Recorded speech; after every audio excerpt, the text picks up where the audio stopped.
a good thing I have 3 days worth of stuff for one little long day ride.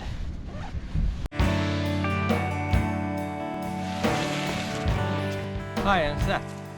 I'm Joncee. With our son Eman and our dog Luna.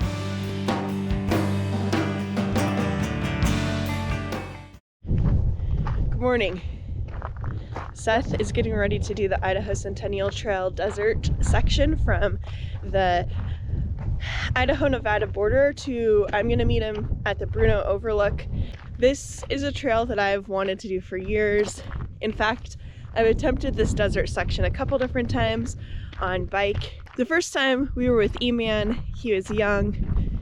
We thought he could do it, and it just wasn't mentally capable of overcoming the challenge of the giant rock chucks and getting there, so we ended up bailing.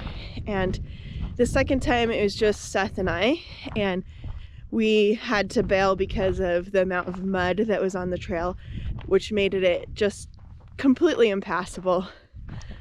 So here Seth is trying it a third time. I'm a little sad that I don't get to try it, but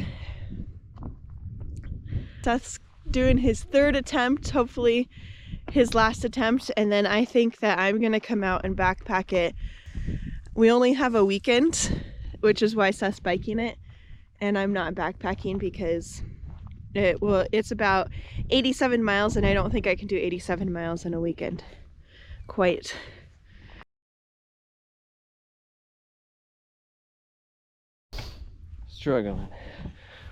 Struggling to park the bike.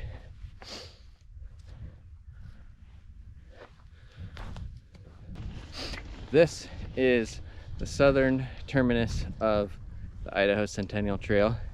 Just this orange post, a little NV on it. Noting that this is the Idaho-Nevada border. Got some cool mountains out here. Jarbridge Peak over there. Some other hills over there in Nevada. The southern terminus here is about 2 miles from the first access point, which is 3 Creek Highway, which comes from Rogerson, Idaho. So we're gonna send it.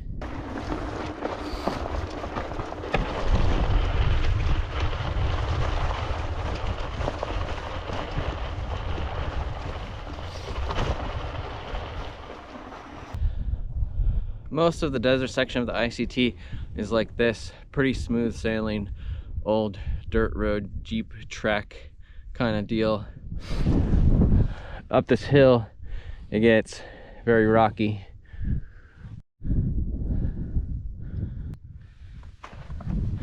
This trail can get absolutely impassable in the mud. So, be careful when you choose to come out here. Like a good mountain biker, I rode down this, but I am walking up it like a smart bike packer. We're going for an endurance pace today and not super crazy fast.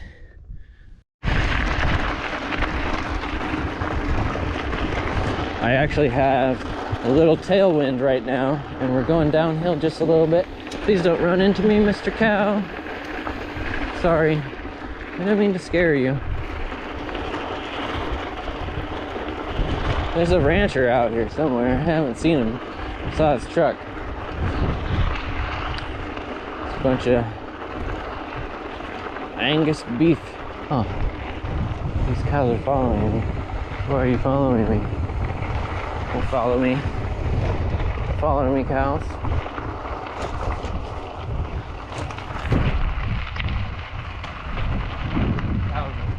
Following me. Okay, stop. Good job. Good job, cows, stopping and not following me. Thank you. One reason I'm not out riding my bike with Seth is because I have to work this weekend. I don't work most weekends, but I do have to work this weekend, and so I'm doing that, and then Eman and I are gonna head off to our own adventures before we have to go meet Seth.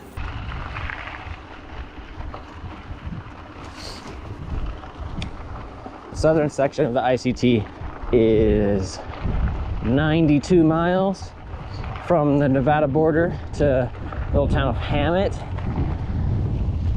Hammett has a grocery store and a little Mexican restaurant, has some pretty good tacos and a Corona. These big juniper trees over here are the last trees that you're going to see for about 100 miles. So don't bring your hammock to the southern section of the Idaho Centennial Trail.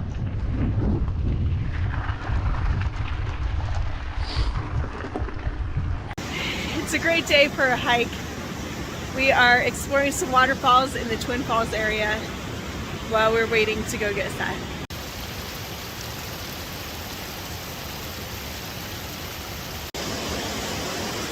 To me, the sound of water is so healing.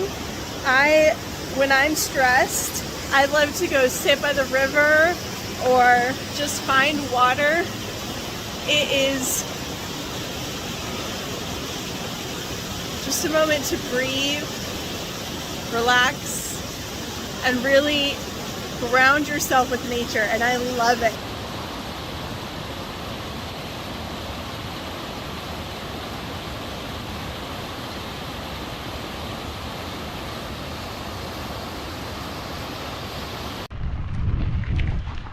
A lot of people always say that the desert is ugly and flat and boring.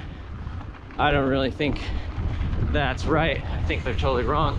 There's some pretty sweet mountains behind me, an awesome view of here, and if we get some clouds, we'll have some cool big clouds to look at.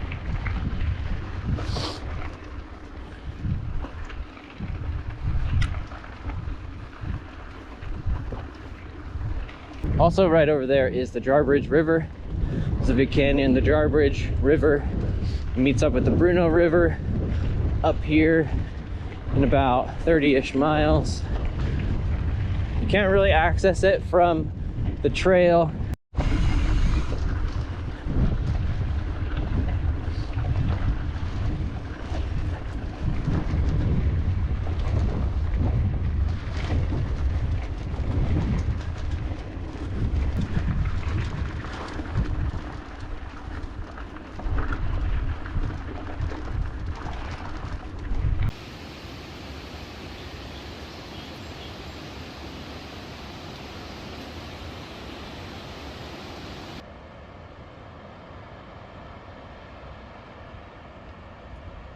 Another reason I didn't go on the bike ride with Seth is because about a year ago I crashed my bike and I gave myself a concussion, and now every single time I wear a helmet or even like a baseball cap for too long, the pressure around my head gives me a splitting migraine. If my pulse goes up above a certain number, then I also get like super lightheaded, my vision gets blurry. It's happened since I got the concussion. We're working on it, getting healed, but that's one reason why I couldn't ride with Seth, because we didn't want to risk on about a 60-mile ride to the first stop, me being like out in the middle of nowhere where there's no access, and oops, sorry, I passed out. Oh, this guy wants a snack. You want a snack, buddy? I don't have any snacks for you. I'm sorry. Hi. Hi, buddy. How's it going? Yeah, I don't have any snacks for you. I'm sorry. These cows keep trying to follow me.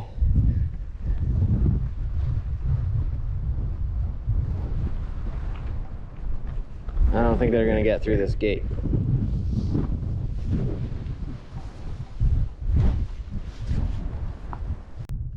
Made it to Winter Camp Ranch. So we're sending it down into this canyon.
Always leave the gates how you found them.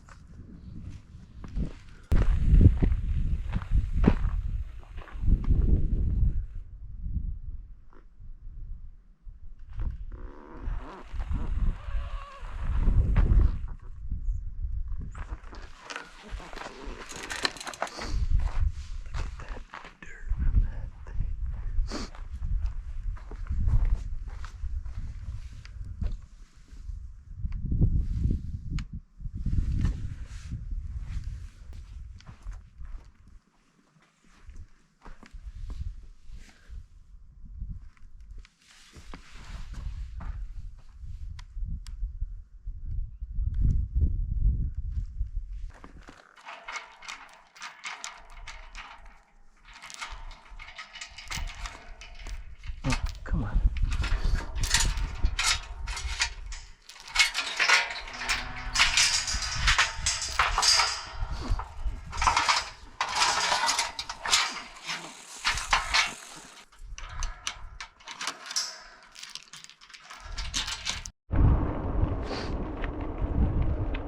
This is an incredible sight, a smooth road. Been waiting for this all day long.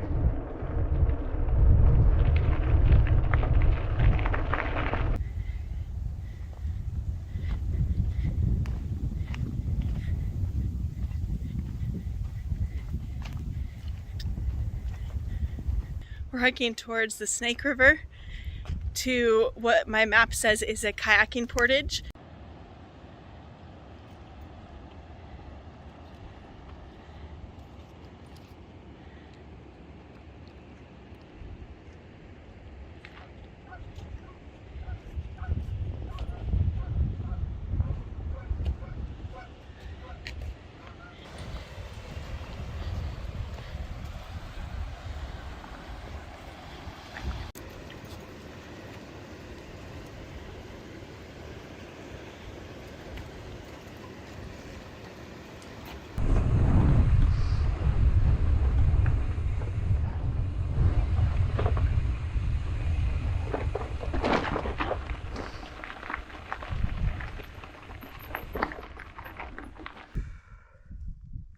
I'm on the road to the overlook now.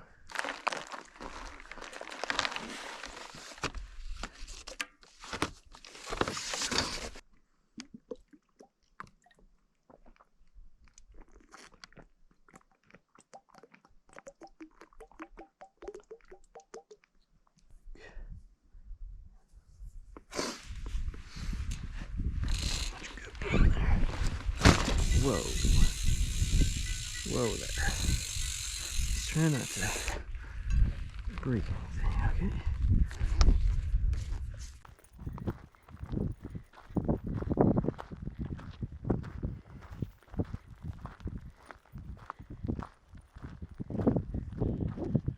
One reason why we chose to meet at the Bruneau Overlook is because I have cell service there, so I can receive the messages that Seth is sending me from the Garmin. And he did just message me and said he's about 10 miles out. So we're gonna go ahead and head down the ICT, hike this way just a little bit and see if we can meet him.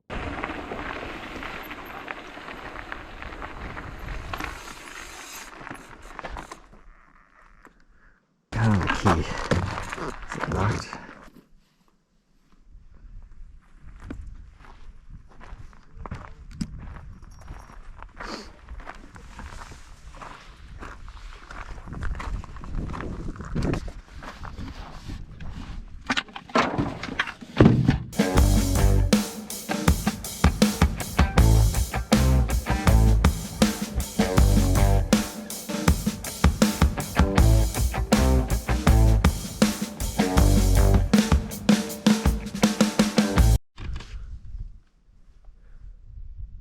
Is it weird that I'm not wearing a helmet?